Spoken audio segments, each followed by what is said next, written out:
গ্রাম থেকে মা এসেছে শহরে। ছেলের বিয়ের পর এই প্রথমবার মা ঢাকা এসেছেন।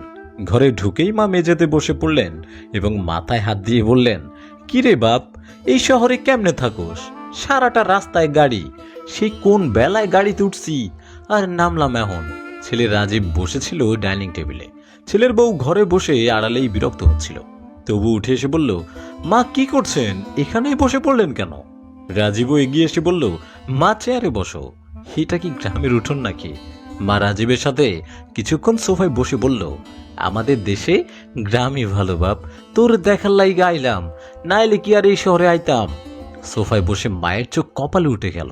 সোফা টিপে টিপে দেখলেন, বাহ কত নরম, দাম কত নিছে বাপ?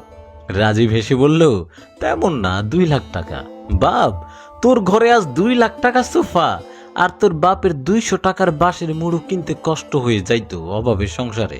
শেষমেশ অভাব করতে করতে মইরা গেল। ছেলের সাজানো গোছানো সংসার দেখেই আনন্দে চোখ ভিজে আসলো মায়ের।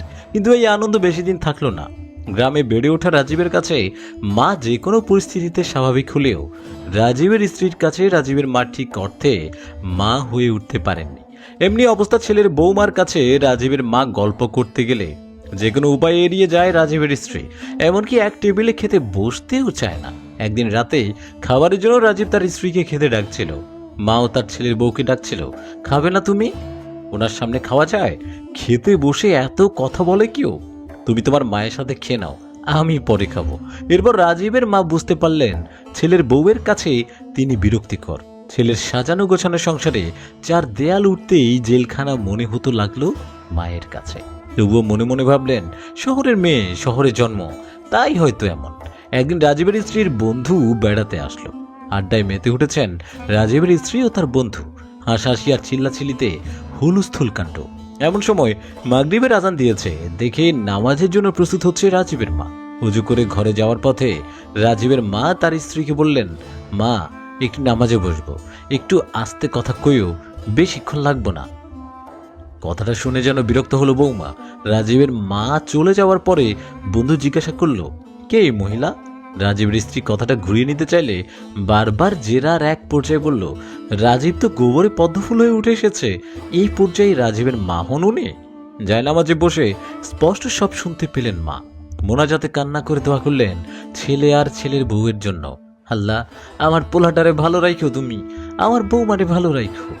এমন সময় ছেলে আসলো। বাসায় ছেলেকে কাছে পেয়ে মা বললেন, বাপ, বাড়িতে মন ছুটছে, কাল চলে যাবো, আবার ঠেকাইবা না কিন্তু। ছেলের অনেক অনুরোধের পরও মা পরের দিন চলে গেল। যাওয়ার আগে মা ছেলের মাথায় হাত দিয়ে বলল, আমারে দেখতে আইসো মাঝে মাঝে, বৌমারের সাথে আইনো। মা চলে যাওয়ার পর ঘরটা কেমন ফাঁকা লাগছে রাজীবের কাছে। রাজীবের স্ত্রী পাশে এসে জিজ্ঞেস করলো, কি হয়েছে? বাবা যখন মারা যায় তখন আমি ছোট, কত কষ্ট করে খেয়ে না খেয়ে মা আমাকে পড়িয়েছে। বিশ্বাস করবে না হয়তো, আমার খরচ জোগাড় করতে গিয়ে বছরের পর বছর একবেলা ভাত আর একবেলা মুড়ি খেয়ে কাটিয়েছে মা। সেই মাকে ঠিক মতো কয়েকদিন খাওয়াতেও পারলাম না।